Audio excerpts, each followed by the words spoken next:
Shri A G George ചേരുന്നുണ്ട്. പൊതുപ്രവർത്തകൻ, രാഷ്ട്രീയ നിരീക്ഷകൻ, വിദ്യാഭ്യാസ പ്രവർത്തകൻ. സാർ നമസ്കാരം. എന്തൊക്കെ പറഞ്ഞാലും ഈ സാർ കണ്ടിട്ടുണ്ടോ എന്നറിയില്ല, വിക്രമിൻ്റെ അന്യൻ എന്ന് പറയുന്നൊരു സിനിമയുണ്ട്. അത് കാണുമ്പോൾ അന്നൊക്കെ നമുക്കതൊരു പരിഹാസ്യമായി തോന്നിയിരുന്നു. അതിൽ ഈ വിക്രമിൻ്റെ സഹോദരി ഇത്തരത്തിലൊരു ലൈൻ കമ്പി പൊട്ടി കിടന്ന വെള്ളത്തിൽ വീണ് മരിക്കുകയാണ്. അന്ന് അദ്ദേഹത്തിൻ്റെ അച്ഛൻ ഒരു വക്കീൽ കൂടെയായ നെടുമുടി വേണുവാണ് ആ കഥാപാത്രത്തെ അവതരിപ്പിച്ചത്. അദ്ദേഹം ഒരു കാര്യം ചെയ്യുന്നുണ്ട്. ഈ ലൈൻ കമ്പി പൊട്ടിയ ആ കേബിൾ ഉണ്ടാക്കിയ ആള്, ആ ലൈൻ കമ്പി പൊട്ടാനിടയായ ഒരു സാഹചര്യം, ആ ലൈൻമാൻ, അത് ശരിയാക്കാത്ത ലൈൻമാൻ, അങ്ങനെ ഒരു നിരവധി അങ്ങനെ പറഞ്ഞപ്പോൾ ആ തമിഴ്നാട് മുഴുവൻ കുറ്റക്കാരാണ് എന്ന തരത്തിൽ കോടതി അദ്ദേഹത്തെ ആക്ഷേപിക്കുന്ന ഒരു സീനുണ്ട്. അതുപോലൊരു സംഭവമാണ് ഇന്നലെ ഈ മിഥുൻ്റെ കേസുമായി ബന്ധപ്പെട്ട് നടന്നിരിക്കുന്നത്. ഇതിൽ പഞ്ചായത്തിനെയാണ് കുറ്റം എന്ന് പറയുമ്പോൾ പഞ്ചായത്ത് പറയുന്നു KCB ആണ്, KCB കുറ്റം പറയുമ്പോൾ KCB പറയുന്നു സ്കൂൾ അധികൃതരാണ്. അങ്ങനെ പരസ്പരം വകുപ്പുകൾ പഴിചാരി മന്ത്രിമാർ ഇതുവരെ ആക്ഷേപമായ കാര്യങ്ങളൊക്കെ പറഞ്ഞ് ഇങ്ങനെ മുന്നോട്ട് പോകുന്നു. ഇതിലൊന്നും സംഭവിക്കാൻ പോകുന്നില്ല എന്ന് കേൾക്കുന്നവർക്കും അറിയാം, നമുക്കും അറിയാം. ശാലിമ ഒരു അപഹാസ്യമായ നാടകമാണ് ശാലിമ ഒരു സിനിമയുടെ പശ്ചാത്തലത്തിൽ പറഞ്ഞതുപോലെ നടന്നുകൊണ്ടിരിക്കുന്നത്. ഇതുപോലെയുള്ള എത്രയോ ദുരന്തങ്ങൾ നമ്മൾ കഴിഞ്ഞ കുറെ കാലമായി നമ്മുടെ നാട്ടിൽ കണ്ടുകൊണ്ടിരിക്കുകയാണ്. ഇതിപ്പോൾ ഏതാണ്ട് 48 മണിക്കൂർ കഴിയുമ്പോൾ ഇത് മാധ്യമ ശ്രദ്ധയിൽ നിന്നും പൊതുസമൂഹത്തിന്റെ ശ്രദ്ധയിൽ നിന്നും പോകും എന്ന കാര്യത്തിൽ യാതൊരു തർക്കവുമില്ല. ഇപ്പോൾ കോട്ടയം മെഡിക്കൽ കോളേജിൽ ഒരു കെട്ടിടം ഇടിഞ്ഞു വീണ് മരിച്ച ആളിനെ കുറിച്ച് ഇപ്പോൾ ആരും ഒന്നും ചർച്ച ചെയ്യുന്നില്ലല്ലോ. അതുപോലെ തന്നെ സ്കൂളുകളുടെ കാര്യത്തിലാണെങ്കിലും ശാലിമയത്തെ ഓർക്കുന്നുണ്ടാകുമെന്നാണ് എന്റെ വിചാരം. എത്രയോ സ്കൂൾ ബസ്സുകൾ അപകടത്തിൽപ്പെട്ട് കുട്ടികൾ മരിക്കുകയും ഗുരുതരമായിട്ടുള്ള അപകടങ്ങൾ സംഭവിക്കുകയും ചെയ്തിട്ട് ഏതെങ്കിലും ഒരു ഈ പറയുന്ന പോലെ ഒരു തട്ടിക്കൂട്ട് അന്വേഷണം നടത്തിയതിന് ശേഷം അത് വിസ്മൃതിയിൽ മറിഞ്ഞു പോകുന്ന ഒരു സാഹചര്യമാണല്ലോ നമ്മുടെ സംസ്ഥാനത്ത് കുറെ കാലമായി നടന്നുകൊണ്ടിരിക്കുന്നത്, അല്ലെങ്കിൽ നിലനിൽക്കുന്നത്. ഇവിടെയും അതിന്റെ ഒരു തനിയാവർത്തനം ഉണ്ടാകുമെന്ന കാര്യത്തിൽ എന്നെ പോലെയുള്ള ആളുകൾക്കൊട്ടും സംശയമില്ല. ഇവിടെ ശാലിമ സൂചിച്ചോലെ കാണേണ്ട ഒരു 3 പ്രധാനപ്പെട്ട ഘടകങ്ങൾ ഞാൻ ആവർത്തിച്ച് പല പ്ലാറ്റ്ഫോമുകളും ഈ വിഷയം ചർച്ച ചെയ്തുകൊണ്ടിരിക്കുകയാണ്. അപ്പോൾ ഇതിനകത്ത് 3 ഏജൻസികൾ ഗുരുതരമായിട്ടുള്ള കൃത്യവിലോപവും നിരുത്തരവാദപരമായ സമീപനവും സ്വീകരിച്ചിരിക്കുന്നു. അതിൽ ഏറ്റവും പ്രധാനപ്പെട്ട ഉത്തരവാദി എന്ന് പറയുന്നത് ഈ സ്കൂളിന്റെ മാനേജറാണ്. അവരെ കുറിച്ചൊന്നും ആരും പറയുന്നില്ലല്ലോ. ഈ മാനേജർ എന്ന് പറയുന്നത് അവിടെ ആ കെട്ടിടം പണിഞ്ഞപ്പോൾ ബന്ധപ്പെട്ടതായിട്ടുള്ള പഞ്ചായത്തിൽ നിന്ന് സർട്ടിഫിക്കറ്റുകളോ ലൈസൻസുകളോ പെർമിഷനോ വാങ്ങിച്ചിട്ടില്ല എന്ന് പറഞ്ഞാൽ, ലളിതമായി പറഞ്ഞാൽ അനധികൃതമായിട്ടുള്ള ഒരു ഷെഡാണ് അവിടെ പണിത്. അതിന്റെ പുറത്ത് തകര ഷീറ്റ് ഇട്ടത് ഒന്നാമത്തെ കുറ്റവാളി എന്ന് പറയുന്നത് മാനേജർ. രണ്ടാമത്തെ ഇതിനകത്തെ ഉത്തരവാദിത്വം എന്ന് പറയുന്നത് ശാലിമ സൂചിപ്പിച്ച പോലെ അവിടുത്തെ അധ്യാപകരും അതോടൊപ്പം തന്നെ അവിടുത്തെ പ്രധാന അധ്യാപകയും ആണ്. കാരണം ഈ പലപ്പോഴും കാണുന്ന, ഞാനൊക്കെ കോളേജുകളുടെയൊക്കെ പ്രധാന സ്ഥാനങ്ങളിലൊക്കെ ഇരുന്നിട്ടുള്ള ഒരാളാണ്. ഈ പ്രധാന അധ്യാപകർ പ്രധാനമായി ചെയ്യുന്ന ഒരു കാര്യം, അവർ രാവിലെ സ്കൂളിൽ വന്നു കഴിഞ്ഞാൽ അവരുടെ കസേരയിൽ ഇരിപ്പിടം ഉറപ്പാക്കി കഴിഞ്ഞാൽ പിന്നെ 5 മണി വരെ ആ കസേരയിൽ എഴുന്നേൽക്കില്ല.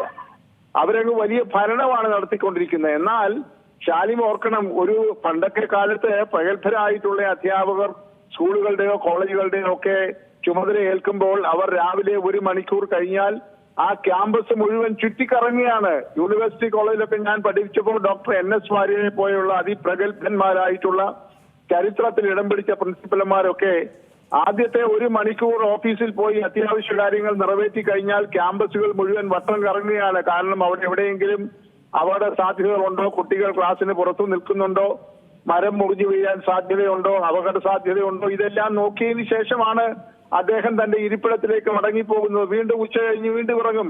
അതൊക്കെ പഴയ കാലങ്ങൾ എന്ന് വേണമെങ്കിൽ നിങ്ങളെ പോലെയുള്ള ചെറുപ്പക്കാർക്ക് പരിഹസിച്ച് തള്ളിയേക്കാം. പക്ഷേ ഞാൻ ശാലിമയെ കുറിച്ചല്ല പറയുന്നത്.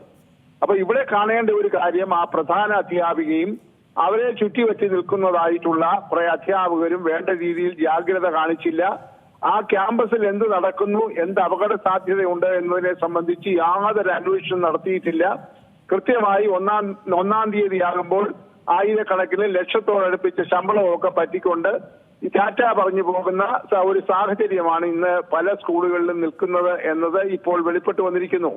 മറ്റൊരു പ്രധാന ഉത്തരവാദിത്തം ലംഘനം കാട്ടിയത് പഞ്ചായത്താണ്. കാരണം ഞാൻ നേരത്തെ സൂചിപ്പിച്ചതുപോലെ പഞ്ചായത്തിന്റെ അനുവാദമില്ലാതെ ഒരു കെട്ടിടം പണിയാനായി സാധ്യമല്ല. അതോടൊപ്പം തന്നെ ഈ അധ്യയന വർഷം ആരംഭിക്കുമ്പോൾ സ്കൂൾ കെട്ടിടങ്ങളുടെ ഫിറ്റ്നസ് സർട്ടിഫിക്കറ്റ് കൊടുക്കേണ്ടത് പഞ്ചായത്തിന്റെയും കൂടി ഉത്തരവാദിത്തമാണ്.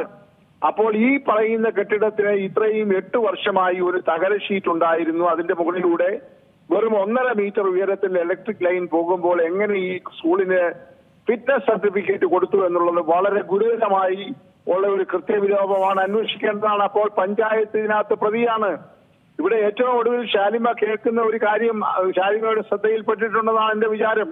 അവിടുത്തെ ഈ സ്കൂളിന്റെ മാനേജ്മെന്റ് എന്ന് പറയുന്നത് മാർക്സിസ്റ്റ് പാർട്ടി അംഗങ്ങൾക്ക് ഭൂരിപക്ഷമുള്ള, ഇപ്പോൾ അവിടെ മാനേജരായിരിക്കുന്ന അവിടുത്തെ ലോക്കൽ കമ്മിറ്റിയുടെ സെക്രട്ടറിയാണ്. അവിടുത്തെ ഈ ഗവേണിംഗ് ബോർഡ് എന്ന് പറയുന്ന മുഴുവൻ രാഷ്ട്രീയ നേതാക്കളുടെ പ്രതിനിധി, പ്രത്യേകിച്ച് CPM-ന്റെ പ്രതിനിധികൾ ഉൾപ്പെടുന്നതാണ്. അപ്പോൾ നമുക്കറിയാമല്ലോ, സ്വാഭാവികമായി CPM-ന്റെ പ്രതിനിധി ഒരു മാനേജരായിരിക്കുന്ന സ്കൂളിൽ ഏത് ഫിറ്റ്നസ് സർട്ടിഫിക്കറ്റും ആഫീസിൽ ഇരുന്നുകൊണ്ട് എഴുതിയെടുക്കാൻ ഒരു പ്രയാസവുമില്ല.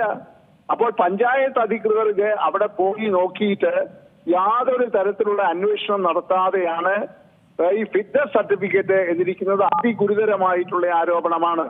അവസാനത്തെ ഇതിനകത്തെ ഏജൻസി എന്ന് പറയുന്ന കേരള സ്റ്റേറ്റ് ഇലക്ട്രിസിറ്റി KSEB ആണ്. അതെന്താണ് അവിടെ ചെയ്തുകൊണ്ടിരിക്കുന്നത്? അവിടുത്തെ അസിസ്റ്റന്റ് എഞ്ചിനീയർ, ഈ സെക്ഷൻ ഓഫീസ് ഉണ്ടല്ലോ തൊട്ടടുത്ത്, അവിടുത്തെ അസിസ്റ്റന്റ് എഞ്ചിനീയറുടെ ജോലി എന്താണ്? ഞാൻ നേരത്തെ സൂചിപ്പിച്ചല്ലോ ഷാലിമേ, അയാളും രാവിലെ വന്നാൽ കസേരയിൽ കയറി ഇരുന്ന് കഴിഞ്ഞാൽ 5 മണിയാകുമ്പോൾ കസേരയിൽ നിന്ന് ഇറങ്ങിപ്പോകുന്നു.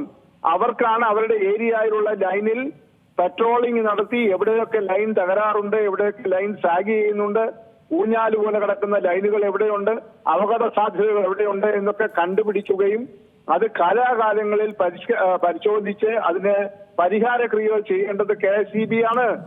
ആ KSEB-യിൽ അസിസ്റ്റന്റ് എഞ്ചിനീയർ ഉണ്ട്, സബ് എഞ്ചിനീയർ ഉണ്ട്, ഓവർസിയർ ഉണ്ട്, ലൈൻമെൻ ഉണ്ട്. അങ്ങനെയുള്ള ആളുകൾ കൃത്യവിലോപം നടത്തിയത് കൊണ്ടാണല്ലോ ഈ 8 വർഷമായിട്ട് ഈ ലൈൻ ഇങ്ങനെ തൂങ്ങിക്കിടക്കുന്നതും ആ ലൈനിന്റെ തൊട്ട് താഴെ കൂടെ ഈ ഒരു ഷെഡ് പണിയാനായി സാധിച്ചത്. 8 വർഷമായിട്ട് അവിടുത്തെ അസിസ്റ്റന്റ് എഞ്ചിനീയർക്കോ KSEB ഉദ്യോഗസ്ഥന്മാർക്കോ ഈ അപകടം കണ്ടെത്താനായി കഴിഞ്ഞില്ലേ? അപ്പോൾ ഞാൻ ആവർത്തിച്ച് പറയുന്നു, ചുരുക്കി പറയുന്നു, KSEB ഇതിനകത്തെ മുഖ്യ പ്രതികളിൽ ഒന്നാണ്. സ്കൂളിന്റെ മാനേജർ അതെ, സമയക്കുറവ് കൊണ്ട് ഞാനൊന്ന് ഇടപെടുകയാണ്, ക്ഷമിക്കുക. ഏതായാലും ഒരുപാട് പറഞ്ഞാൽ തീരാത്തത്ര വേദന നമുക്കുണ്ടാവും. നമ്മൾ ഓരോരുത്തരും മാതാപിതാക്കളാണ്. എന്ത് വിശ്വസിച്ച് കുഞ്ഞിനെ സ്കൂളിലേക്ക് പറഞ്ഞയക്കും? ഒരു സർക്കാർ സ്കൂളിലേക്ക് പറഞ്ഞു വിടുമ്പോൾ ഇത്രയേ ഉത്തരവാദിത്വമുള്ളോ എന്ന് ആരായാലും ചോദിച്ചു പോകുന്ന തരം സംഭവങ്ങളാണ് ഓരോ ദിവസവും ഉണ്ടായിക്കൊണ്ടിരിക്കുന്നത്. RG ജോർജാണ് നമ്മോട് സംസാരിച്ചത്. ഏറ്റവും പുതിയ വാർത്തകളും വിശേഷങ്ങളും വിരൽ തുമ്പിലറിയാൻ Zee മലയാളം ന്യൂസ് എല്ലാ ഡിജിറ്റൽ പ്ലാറ്റ്ഫോമുകളിലും ലഭ്യം.